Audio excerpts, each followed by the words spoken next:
Olá, bem-vindos ao Viver Sustentável. O programa de hoje vai mostrar o que aconteceu na segunda Feira de Sustentabilidade de Piracicaba. Uma feira que reuniu milhares de estudantes, ambientalistas, gestores públicos, expositores e empresários que apresentam suas linhas de produtos e serviços verdes e sustentáveis. A humanidade se reuniu pela primeira vez em Estocolmo, na Suécia, em 1972, para tratar especificamente de questões ambientais, ou seja, há pouco mais de 40 anos. De lá para cá, fomos evoluindo. Já tivemos a Rio 92, depois a Rio +20 em 2012 e lentamente vamos enfrentando os problemas ambientais mais graves e diminuindo o passivo ambiental planetário. Uma feira de sustentabilidade, como esta que estamos vendo em Piracicaba, mostra o quanto já evoluímos e vamos continuar evoluindo em questões relacionadas à conscientização ambiental. Vamos falar agora com a Valéria Freixedas, produtora executiva da Feira de Sustentabilidade, que nos fala sobre o objetivo dessa feira. Bom, um dos objetivos desse evento é justamente a gente conseguir fazer um primeiro mapeamento das iniciativas que existem na nossa região. A nossa região é muito privilegiada, ela é uma região de porte, são cidades de porte médio, com poder aquisitivo alto e com grandes centros universitários, e que essa conjunção de fatores faz com que a nossa região seja muito rica em experiências, iniciativas que valem a pena serem conhecidas. Então a gente queria conectar-se com essas experiências, trazê-las para cá, para a gente poder dar divulgação para elas, para a gente formar uma grande rede de trabalho. Em segundo lugar, que essa rede ela possa estar interagindo entre si, fazendo troca de experiências, fazendo a própria, vamos dizer assim, nós mesmos podemos comprar serviços e produtos de forma intermunicipal, de forma intersetorial, conhecer coisas novas que estão surgindo e sendo oferecidas, né? E um outro objetivo é a gente fazer com que essa grande rede, essas iniciativas que existem na nossa região, possam ser conhecidas da população. A coordenadora geral da Feira de Sustentabilidade de Piracicaba, Mônica Cabelo de Brito, nos mostra como pode ser útil, simples e prático, a construção de um banheiro rústico. O banheiro seco, como ele é denominado, e o próprio nome já diz, é um banheiro que não tem a descarga que a gente está acostumado com água, ou seja, ele não utiliza água, né? Mas aí as pessoas perguntam, mas para que um banheiro seco, né? A gente está querendo voltar no tempo? Não, o banheiro seco ele tem o seu propósito. Há locais remotos em que são instaladas as fossas, e muitas vezes as fossas que a gente chama de fossa negra, né? Ela não tem nenhum isolamento do solo, então ela contamina o solo. Esse tipo de banheiro, ele não tem nenhum contato do dejeto, né, com o solo. Então ele é mais sustentável, ele é mais ecológico. Você utiliza o banheiro, ele tem lá um tambor, é um banheiro comum, só que a água não vai pelo esgoto, os dejetos não vão pelo esgoto. Você vai colocando ali, depois de cada uso, um pouco de serragem. Esses tambores azuis é o que vai lá dentro do banheiro seco. Depois de utilizar, depois de alguns meses, você retira o tambor para fora, lacra com a tampa, e ele tem essa espécie aqui de chaminé, né, com uma tela na ponta, que é o que vai permitir que esse composto, né, esses dejetos, ele seja aerado e ele vai compostar. Entre 6 e 8 meses você vai ter um composto que você pode colocar aí no seu pomar, nas suas árvores, né? Só não pode ser utilizado diretamente em plantas comestíveis, no caso numa horta. Os resíduos residenciais e industriais, notadamente os esgotos, constituem uma das mais importantes fontes de poluição ambiental. A seguir, vamos ver como se pode utilizar ou como podem ser utilizadas as águas cinzas de uma residência. O esgoto que sai da nossa casa, ele pode ser classificado em águas negras e águas cinzas. As águas negras são as águas que vêm do vaso sanitário, essencialmente. Todas as outras águas, chuveiro, pia da cozinha, máquina de lavar, lavabo, são as águas cinzas. Estamos aqui num tratamento natural de águas cinzas. Esse tratamento funciona da seguinte maneira. As águas cinzas, a gente pode falar didaticamente que são 3 tipos de sujeira que tem nelas. As que flutuam, as que afundam e as que permanecem na água, suspensas, dissolvidas. A primeira etapa do tratamento é onde as sujeiras afundam e flutuam, ficam retidas. Com isso, sobra para a gente as sujeiras que estão dissolvidas na água. Essas sujeiras são absorvidas pelas raízes das plantas, micro-organismos e todo uma gama de biologia que tem aqui dentro. Após as plantas pegarem, filtrarem com as raízes, o tratamento, essa água ela adquire uma qualidade que pode ser reusada, desde irrigação, acionamento de descargas sanitárias, abastecer a água da máquina de lavar roupa, lavagem de pisos, automóveis e tudo mais. Quanto mais plantas tem, mais nobre o reuso da água pode ser. Quanto mais enxuto o tratamento é, menos plantas tem para filtrar, menos nobre seria a água nossa de reuso. De acordo com o grau de tratamento da água, essa água pode ser utilizada em irrigação, por exemplo. Essa irrigação não é aconselhável ser para hortaliças ou alimentos que nós vamos ingerir ou utilizar com contato direto. São mais jardins, flores, gramados. Não percam no próximo bloco uma matéria sobre alimentação sustentável. Nos países da Europa e nos Estados Unidos, o índice de reciclagem de carros chega a 95%. O Brasil está muito longe deste número. Aqui, nós reciclamos apenas 1,5% dos veículos que saem de circulação. No Japão existe a lei de reciclagem de automóveis com meta de 70%. Uma lei dessas no Brasil seria um alívio, já que só na cidade de São Paulo, 400 carros precisam ser removidos todos os dias das ruas por conta de problemas mecânicos. Além disso, a idade média de nossa frota é de 9 anos para automóveis e 17 para caminhões.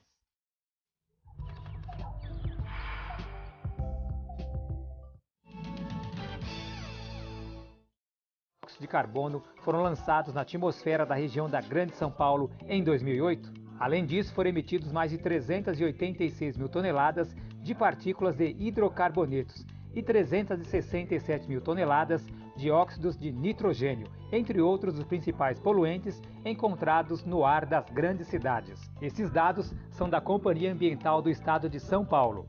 A maior parte desses poluentes vem dos motores e tubos de escapamento de carros de passeio, caminhões, caminhonetes, ônibus e motos. Portanto, dê preferência ao transporte coletivo e não deixe de fazer a revisão do motor de seu veículo.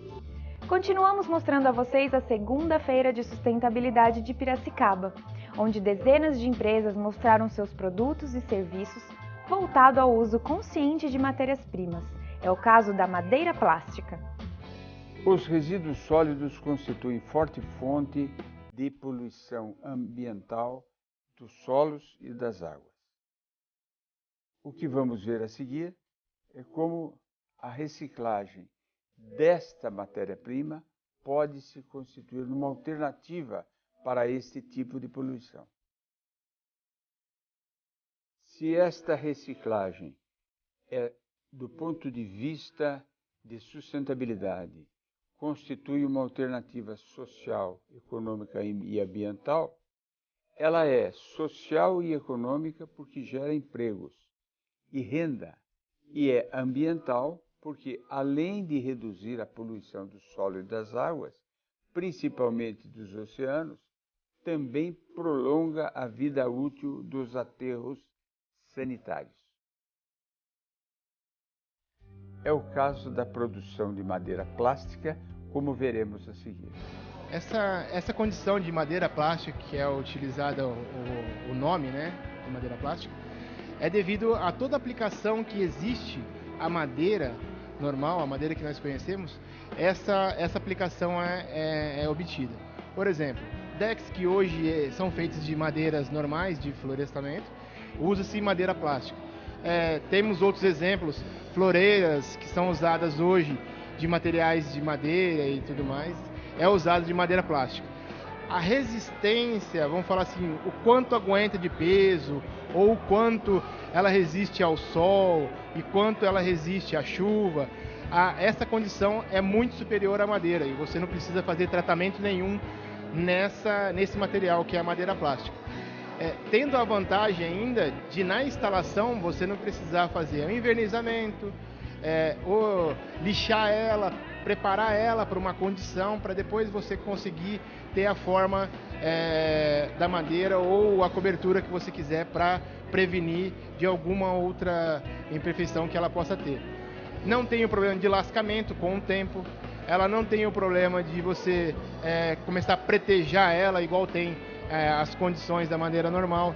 Então, existe N vantagens, e a condição de valor estabelecido, ela é equivalente a uma madeira normal. É uma madeira que você vai colocar na sua casa como madeiramento, ou como um pergolado, ou alguma coisa do tipo que usa-se madeira, ela tem a mesma condição custo-benefício. Se por um lado, no Brasil e no mundo ainda há fome, por outro lado, nós assistimos a um imenso desperdício de alimentos.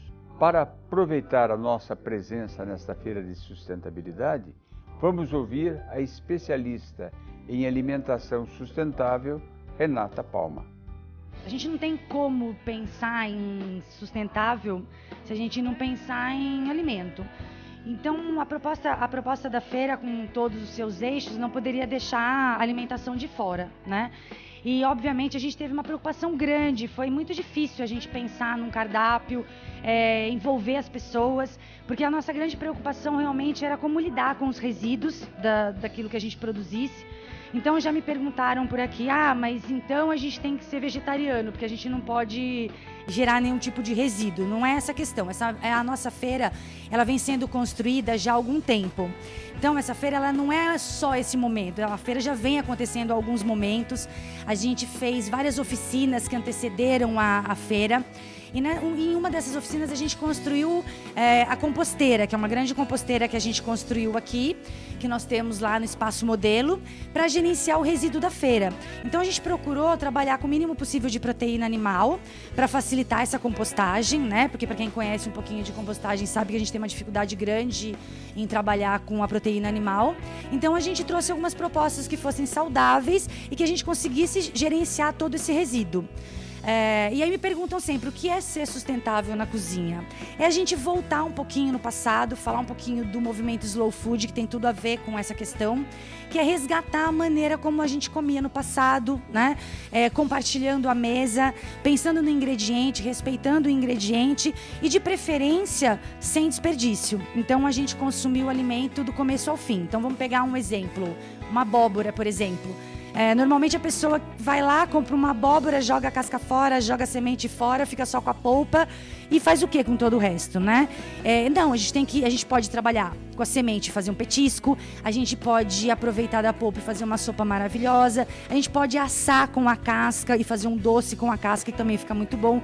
Então, aproveitar esse ingrediente por inteiro.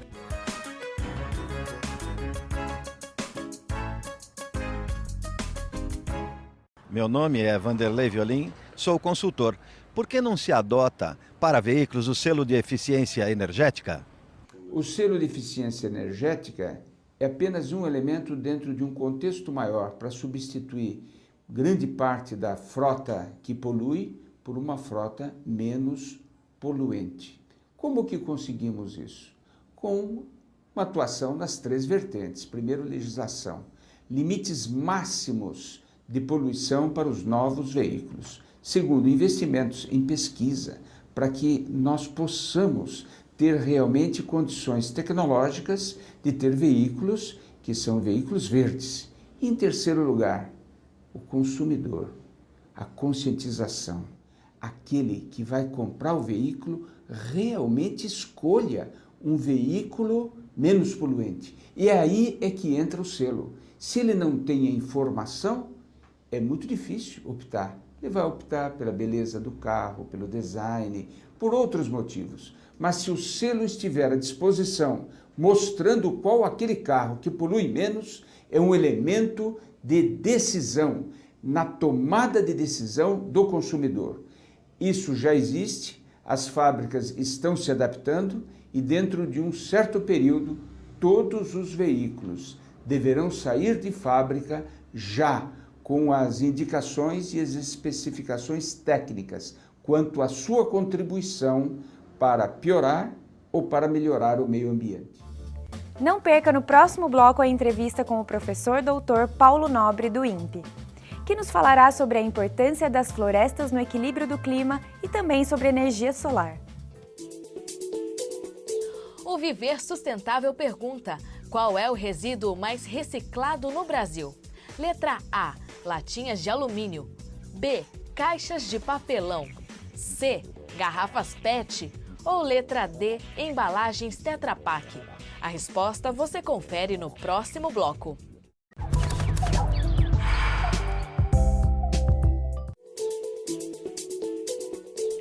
No bloco anterior, o Viver Sustentável perguntou qual é o resíduo mais reciclado no Brasil.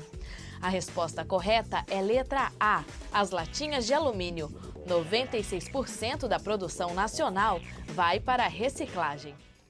O desmatamento ilegal e as queimadas, notadamente na Amazônia, têm sido um dos principais motivos do desequilíbrio climático em todo o mundo. O professor Paulo Nobre, do INPE, Instituto Nacional de Pesquisas Espaciais, comenta este assunto. As florestas tropicais, elas executam muitos serviços de controle e de estabilização do clima. Elas são responsáveis pela reciclagem do vapor d'água que vem dos oceanos, adentrando no continente. Então, a existência da floresta amazônica, por exemplo, ela é responsável, em parte, pela disponibilidade de chuva, de água, aqui na parte central, no Planalto Central e no Sudeste e Sul do Brasil. Então, quando nós falamos de clima, estabilidade do clima e mudanças do clima, não são somente as questões relativas ao consumo de combustíveis fósseis, a mudança da composição química da atmosfera, mas são também associadas com o fato de nós estarmos num ambiente onde as florestas executam os serviços ambientais de produção de chuvas regulares e o adentrar da umidade no continente. Isso falando localmente. Mas as florestas, elas também executam um serviço de controle do clima planetário. Por exemplo, a floresta amazônica é não conhecido, embora já publicado na literatura científica, de que ela contribui para modular os eventos de fenômenos muito conhecidos por El Niño, oscilação sul, ou lá no Oceano Pacífico. Então, o alcance do marca-passo do clima mundial que uma floresta como a floresta amazônica efetua são insuspeitos. Então, a regularidade da produção de alimentos, não só no Brasil, mas no mundo, dependem da existência desses grandes corpos florestais tropicais, também na África, na floresta do Congo e outras. Toda a vegetação, ela contribui no processo de evaporação e de alguma forma, no sentido climático. Contudo, existe uma diferença entre uma floresta de monocultura, métodos exóticos, plantas exóticas, ou uma floresta nativa tropical. E a diferença entre elas está na biodiversidade que existe na floresta tropical e que inexiste nas grandes monoculturas de plantas exóticas. E qual o impacto dessa biodiversidade? É que a biodiversidade ela faz parte do processo de durabilidade ou de resiliência, como a gente fala na ciência, é da capacidade da floresta subsistir a variações climáticas extremas. Os veículos de transporte, notadamente os movidos a gasolina e diesel, que são combustíveis fósseis, são os grandes responsáveis pela poluição no mundo. Por isso, a substituição desta atual economia por uma economia verde tem que focar na sua substituição. O professor Paulo Nobre também nos fala sobre novas tecnologias que poderão ser usadas para construir motores elétricos que irão mover estes veículos automotivos. Existe um novo paradigma hoje, emergente, já é antigo, mas ele não era predominante, que era a substituição da matriz energética de combustíveis fósseis ou combustíveis líquidos para a matriz energética eletricidade. Então, existem inúmeras vantagens, eu vou citar algumas. A primeira delas é que a combustão interna ela gera poluentes. Então, somente na cidade de São Paulo, morrem 11 pessoas por dia, um estudo aproximado do professor Paulo Saldiva, da Faculdade de Medicina da USP, devido à poluição de emissões de automóveis. Além das mortes, existem as doenças respiratórias, que são agravadas na época do inverno, porque aumenta a concentração de poluentes. Então, o uso de combustíveis fósseis ou não fósseis, combustíveis, motor a combustão interna, ele é uma tecnologia já de mais de 100 anos e que ela acarreta prejuízos para o clima, porque altera a composição química da atmosfera. Acarreta prejuízos para a saúde, por causa dos motivos de respirarmos os venenos emitidos pelos motores. Muito bem, qual a oportunidade? É a substituição gradual de motores a combustão interna por motores elétricos. São os carros movidos a motor elétrico, carros híbridos, trens, enfim, o uso de um motor elétrico, ele passa de um rendimento da energia líquida, química, do combustível de 30% para 90% em números redondos. Então, uma mesma área de produção de álcool, para dar um número, produz um trabalho que, se nós tivéssemos essa mesma área coberta, por exemplo, 1 hectare, com painéis solares, as taxas de conversão de energia fotovoltaica atual, que são 10% de eficiência, nós produziríamos 10 vezes mais trabalho em motores elétricos. Então, a diferença é tão descomunal que, revertendo a equação, significa o quê? Que com 1/10 da área hoje utilizada para a produção de agrícola energética, nós teríamos, com painéis solares, o mesmo trabalho realizado no final. Esses 9/10 da área excedente de áreas de terras muito férteis, em São Paulo, no Paraná, Cerrado, Nordeste, poderiam ser transformadas em áreas de produção de alimentos. No Brasil e no mundo está crescendo o aproveitamento do potencial de energia solar para a produção de energia elétrica. E a pergunta que fazemos ao professor Paulo Nobre, nós do Viver Sustentável, é quais as possibilidades de aumentar a produção de energia fotovoltaica aqui no Brasil? O Brasil hoje é o país que tem o terceiro maior potencial fotovoltaico do planeta. Tem a União Soviética, a Arábia Saudita, ali aqueles países da África, e Israel também tem um grande potencial, mas o Brasil tem uma grande área. Então, uma forma de gerar energia elétrica, diminuir as decorrências, as desvantagens, as consequências indesejáveis da produção de energia com combustíveis líquidos ou sólidos, é a geração de energia por painéis fotovoltaicos distribuída. O que significa isso? Significa nos telhados, nas residências, em regiões sujeitas à aridificação, principalmente no Nordeste, em grandes áreas já antropizadas, por exemplo, nas hidroelétricas. Se nós fizéssemos somente um exercício de cobrir os lagos dos nossos maiores reservatórios de hidroelétricas, em Balbina, Tucuruí, Itaipu, Sobradinho, entre outros, nós produziríamos 3 vezes a produção de energia hidroelétrica que esses reservatórios geram hoje. Naturalmente, esse é um estudo teórico, Mas isso significa que sem nenhum investimento adicional em transmissão, que os reservatórios já estão ligados, nós teríamos uma capacidade de duplicar ou triplicar a capacidade de geração de energia elétrica. E, numa economia com abundante fornecimento de energia, se multiplica toda a cadeia produtiva da economia. Nós podemos fazer processos que são energeticamente demandantes, que empregam pessoas, numa escala muito maior, inclusive mundial. Com dados fornecidos pelo Sempre, vamos conhecer os preços por tonelada dos principais produtos destinados à reciclagem. Preço do material reciclável para a cidade de São Paulo. Papelão, R$ 320. Latas de aço, R$ 250. Latas de alumínio, R$ 4.100. Plástico rígido, R$ 1.700. E PET, R$ 1.450. Participe você também do nosso programa. Mande sugestões de temas para contato@viversustentável.net e acesse nosso arquivo de matérias pelo site viversustentável.net ou acesse nosso canal no Facebook. O Viver Sustentável fica por aqui. Lembre-se, para mudar o mundo precisamos fazer a nossa parte e a sustentabilidade é o caminho.